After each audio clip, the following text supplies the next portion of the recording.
Próxima questão. Assinale a alternativa correta sobre a drenagem dos seios paranasais, tá? Letra A. As células etimoidais inferiores drenam para o meato nasal inferior, tá? Essa aqui tá tudo errado, porque não existe células etimoidais inferiores. Lembra que elas são... Lembrem que... aqui, ó. Lembrem que elas são anteriores, médias e posteriores, tá? Então essa tá errada. Próxima. O seio maxilar tem seu recesso de drenagem localizado superiormente à concha nasal inferior. Lembre então, galera, que o seio maxilar ele drena para o meato nasal médio, tá? Meato nasal médio. E onde que fica o meato nasal médio? Justamente superiormente aqui, ó. Dá para ver aqui, ó. Superiormente, esse aqui é o meato nasal médio. Então ele fica superiormente à concha nasal inferior. Então essa é a alternativa correta, tá? Vamos ler o resto aqui rapidinho. O ducto nasolacrimal é drenado ao meato médio, errado, tá? Meato nasal inferior. O seio esfenoidal tem sua drenagem inferiormente ao osteofaringe da tuba auditiva? Não, né? Olha o osteofaringe aqui, ó. E olha onde que é o meato nasal superior. É superiormente, né? Não inferiormente.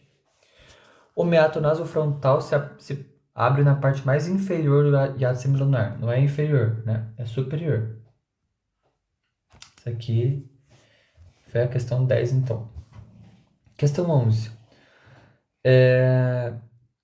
Sobre a cavidade nasal, responda corretamente. A vascularização é feita pelas artérias etimoidais, que são ramos da artéria oftálmica. Gente, essa aqui tá correta, beleza? Vamos relembrar aqui então. Artéria carótida interna, lembrem lá, a carótida comum vai sair lá, perto da aorta, vai se dividir em externa, que vai dar os ramos ramos faciais, né? E a interna, que vai dar os ramos internamente, né? Essa veia carótida interna, artéria carótida interna, vai dar o que a gente chama da artéria oftálmica. E essa artéria oftálmica vai ser a artéria que vai dar esses ramos aqui, ó, tá? Ó, artéria timoidal anterior, artéria timoidal posterior aqui, tá? Então, são as artérias etimoidais que fazem justamente a vascularização dessa cavidade. Próxima alternativa, todas as conchas nasais provêm do osso etimoide. Também tá errado, né? Lembrem aqui, ó, que a concha nasal, ó, aqui, ó, concha nasal superior, concha nasal média, elas provêm justamente do osso etimoide, né? Que o osso etimoide, então, viria tudo aqui do osso etimoide. Enquanto a concha nasal inferior, ela é um osso próprio, tá? Então, ela não é derivada de nenhum osso, ela é um osso próprio, tá? O limite inferior é feito pelo processo palatino da maxila e a lâmina perpendicular do osso palatino. Não, né? Não é lâmina perpendicular. Lembre que é a lâmina horizontal, tá?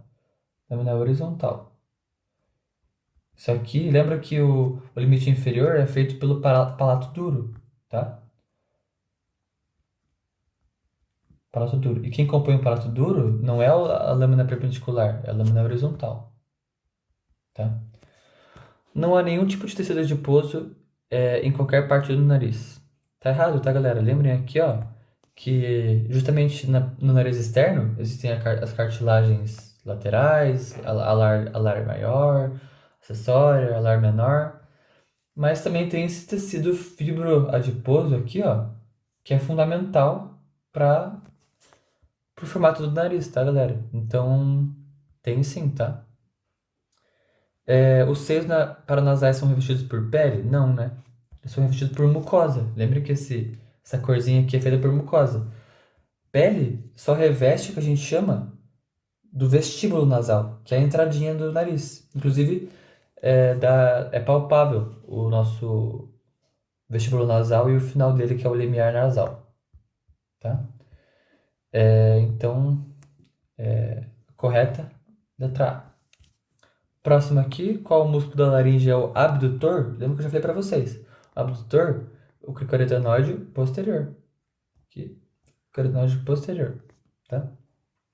Isso aqui foi fácil. Próxima. Quais estruturas formam o átido da laringe? Então vou explicar para vocês aqui que fica mais fácil para a gente marcar lá depois. Então o átido da laringe é justamente a entrada, tá? Que a gente tem na laringe. Lembrem que essa imagem aqui ela está revestida por mucosa, tá? Então todas as cartilagens estão revestidas por mucosa. O que a gente vai ter aqui, ó? O formato aqui seria duas cartilagens aritenoides, tá? Um pouco mais inferiormente, mas estariam aqui. Aí tubérculo corniculado, tubérculo cuneiforme, ó, cuneiforme. Aqui, ó, na frente é a epiglote, tá? E o que a gente chama de uma prega que vai conectar a cartilagem aritenoide na cartilagem epiglote. Então, a prega epiglote. Então, o que forma o átido da laringe? A epiglote, tubérculos corniculados e cuneiformes, a prega área epiglótica e a cartilagem aritenoide, tá? Vamos colocar aqui epiglote, então, pregas área epiglóticas, tubérculos cuneiformes, tubérculos corniculados. Isso aqui. Então, essa aqui é a correta, tá? 14. Essa aqui é o desafio, tá? Um caso clínico. Vamos lá. Uma paciente de 65 anos chega ao PS do evangélico com queixa de rouquidão, forte dor torácica aguda e diferença de pressão arterial entre os membros superiores. Qual estrutura desencadeou a patologia do paciente? Galera, essa aqui é uma questão para vocês se lembrarem justamente os caminhos, tá? Do nervo laríngeo recorrente. Então, esse aqui é um dos nervos laríngeos recorrentes. E esse aqui também é um dos nervos laríngeos recorrentes, tá? O que acontece? O lado esquerdo, percebam que ele recorre justamente à artéria, o arco da aorta, tá? Enquanto o direito, ele corre aqui a artéria subclávia. Então, numa cirurgia que tem a ver com o arco da aorta, tem muito potencial de lesar o nervo laríngeo recorrente esquerdo. E também é o que a gente consegue perceber que está falando aqui da diferença de pressão entre os membros, tá? Então, justamente deve ter sido. A lesão pode ter sido nessa parte aqui, que estaria indo lá pro lado esquerdo, tá? Então, a correta seria aqui, ó, nervo laríngeo recorrente, tá? Essa é a estrutura que desencadeou a patologia. É o nervo laríngeo recorrente, porque lembrem, os nervos laríngeos recorrentes, eles inervam os músculos da laringe, tá? Os músculos intrínsecos da laringe, quase todos. E esses músculos, eles têm a função de tensionar ou aduzir, tá? Ou abduzir as próprias pregas vocais. Então, se você está com uma lesão no nervo, você não vai conseguir falar direito, vai ter rouquidão, vai sair pouco som. Então, essa alternativa é a correta, beleza? Questão 15. Quais estruturas passam no forame da membrana tireoide? Tá? Coloquei aqui para a gente relembrar, tá? Então, tem a cartilagem tireoide aqui, cartilagem tireoide e o ocioide aqui. O que conecta os dois vai ser o que a gente chama da membrana tireoide. E essa membrana tireoide, ela possui um forame aqui, que vai passar essas estruturas aqui, que vai ser o ramo interno, tá? Ó. Já tá aqui, ó. Vou colocar aqui, ó. Ramo interno do laríngeo superior, artéria laríngea superior e também estaria passando aqui a veia laríngea superior, tá? Que só não tá na imagem, mas se passa a artéria, passa a veia, tá? Então aqui, ó, vamos colocar aqui. Ramo interno do nervo laríngeo superior e vasos laríngeos superiores. Então, correto é aqui, tá? Aqui tá errado porque não é tireoide, é laríngeo. Tireoide não é nervo vago, não é o recorrente, então daria para acertar essa questão, tá? Próxima questão, estamos quase acabando. Em procedimento de traqueostomia, a incisão deve ser feita em... Essa questão aqui é importante, tá? Casos clínicos. Mas qual que é a importância de você saber isso? A traqueostomia, lembrem que... Aqui, ó, eu já vou localizar vocês. Essa aqui seria, então, a tireoide, cartilagem tireoide, e essa aqui é a cricoide. Justamente aqui o arco dela um pouco mais anterior e menor, e o platô, tá? Ou a lâmina dela que traz, um pouco maior, tá? Então o que acontece, gente? A traqueostomia ela tem que ser feita entre o segundo e o anel traqueal. Por quê? Porque aqui na região do primeiro e do segundo tem aquela glândula, a glândula tireoide, tá? Estaria aqui. E essa glândula tireoide, ela recebe sangue das artérias tireoides. Ou seja, é uma glândula muito vascularizada. Então, se você fizer a incisão da traqueostomia aqui, você vai lesar a tireoide e vai ter uma sangreira enorme, tá? Então, justamente, faz entre o segundo anel traqueal aqui e o quarto. Segundo, terceiro, quarto. Então, poderia colocar a cânula aqui também, tá? Poderia colocar aqui. A gente faz isso justamente para evitar tocar na glândula tireoide e acabar tendo uma hemorragia, beleza? Próxima questão, 17. Essa aqui é uma questão também que muita gente errou, acho que acabaram dando a devida importância aos ossos da cavidade torácica. Então vamos dar uma revisadinha aqui, tá? Questão 17, sobre os ossos da cavidade torácica, marque a opção correta, tá?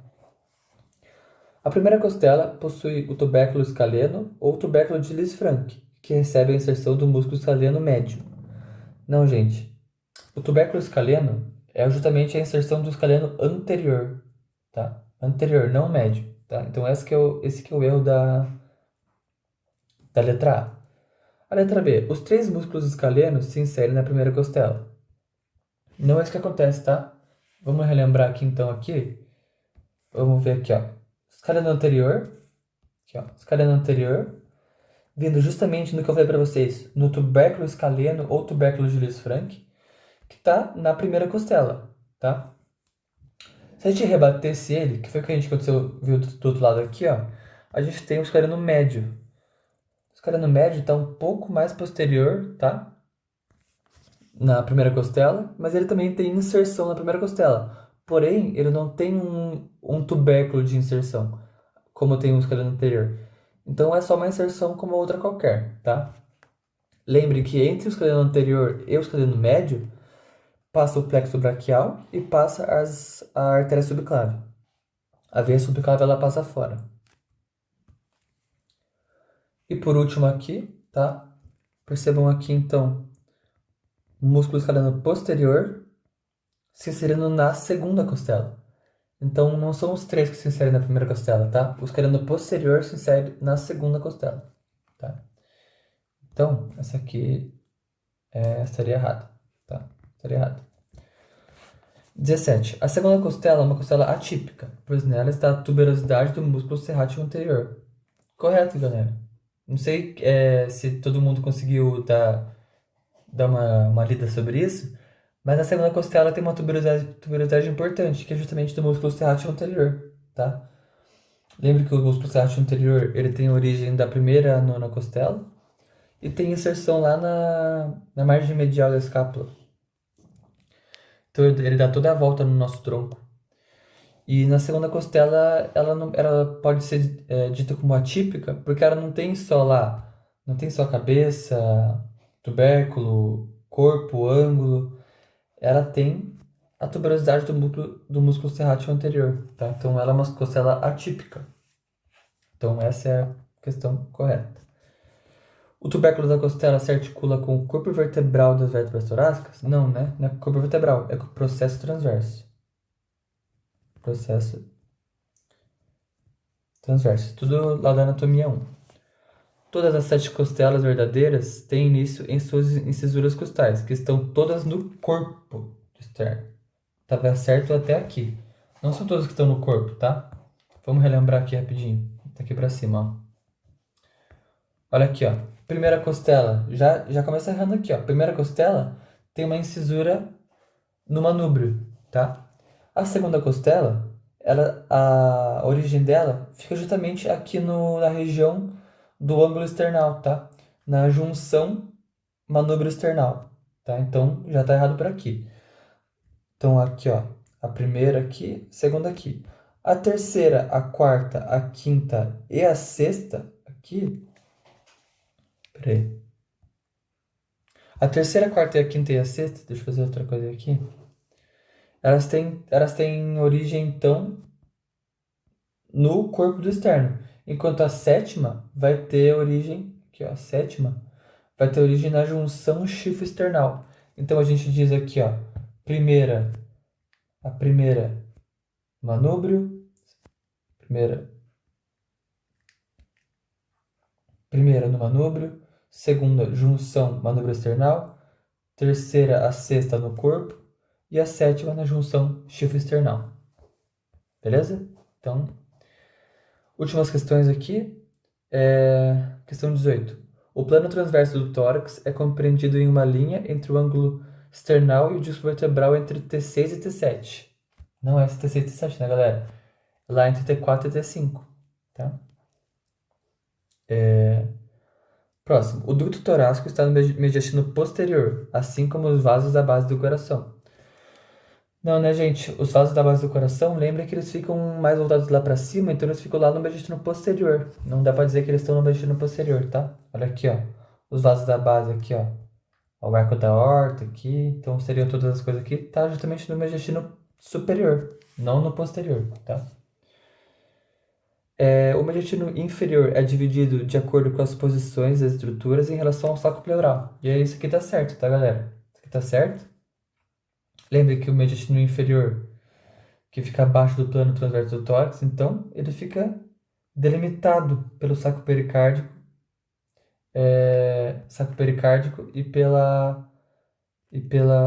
pelo coração. Então aqui o erro é o saco pleural, tá? Porque é o saco pericárdico. Ok?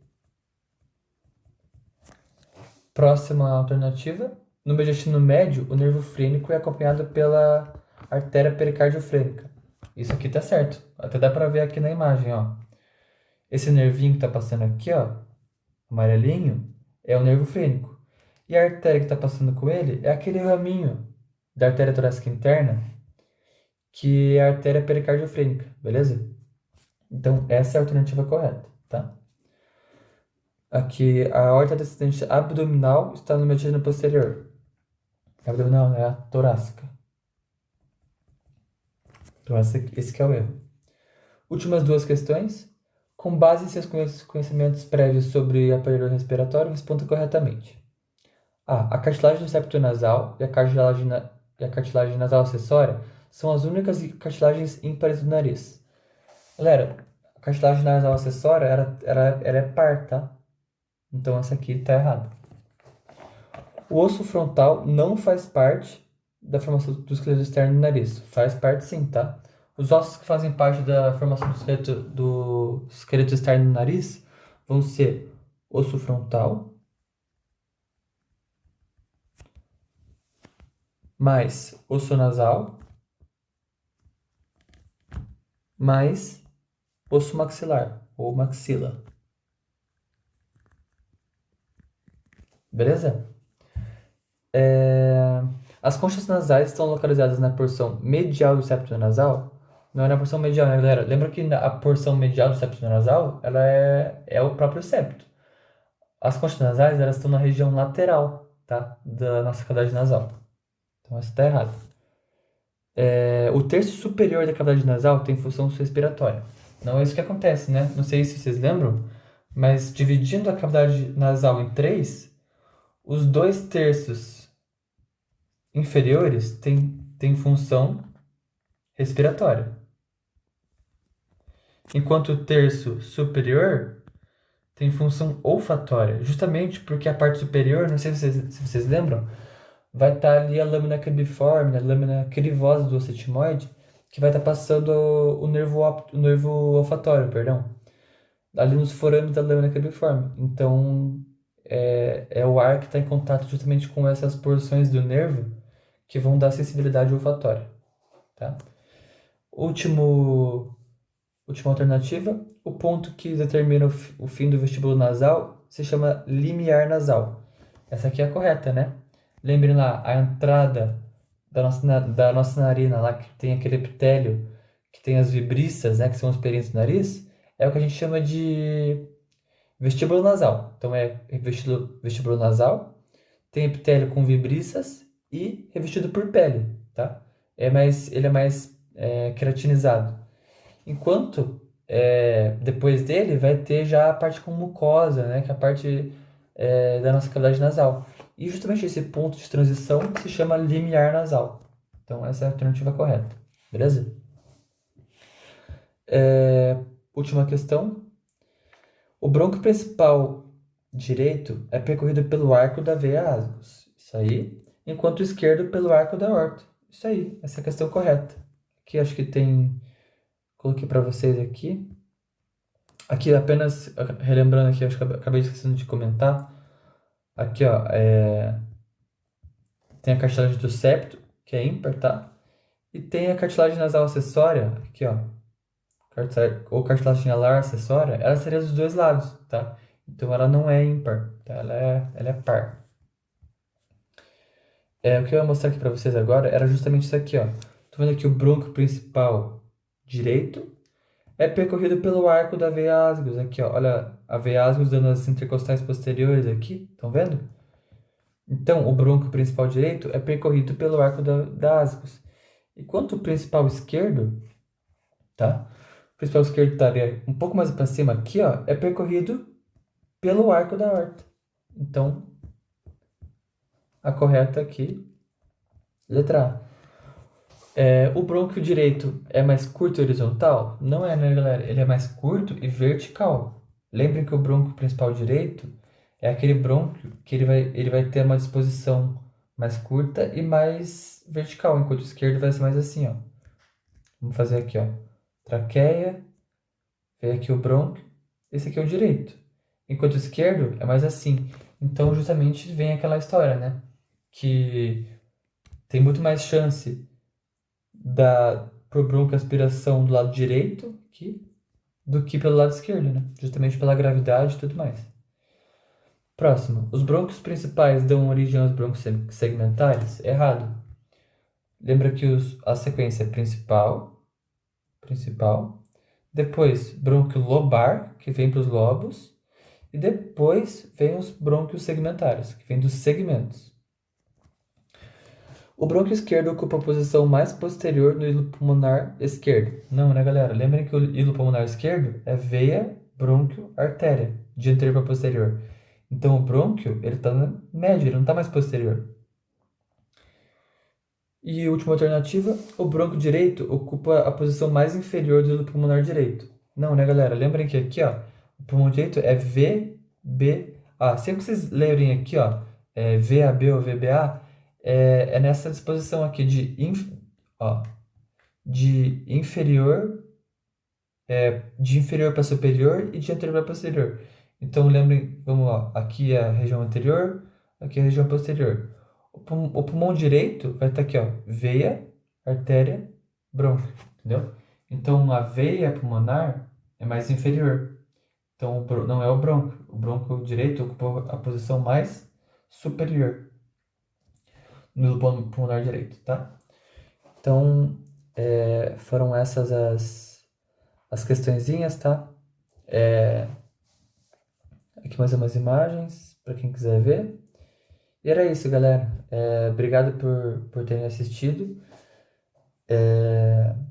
Espero que tenham gostado do vídeo. Qualquer dúvida, podem chamar qualquer dos monitores no WhatsApp. Ou também falar com a gente nas aulas de segunda e quarta, tá? Então, valeu novamente e até mais.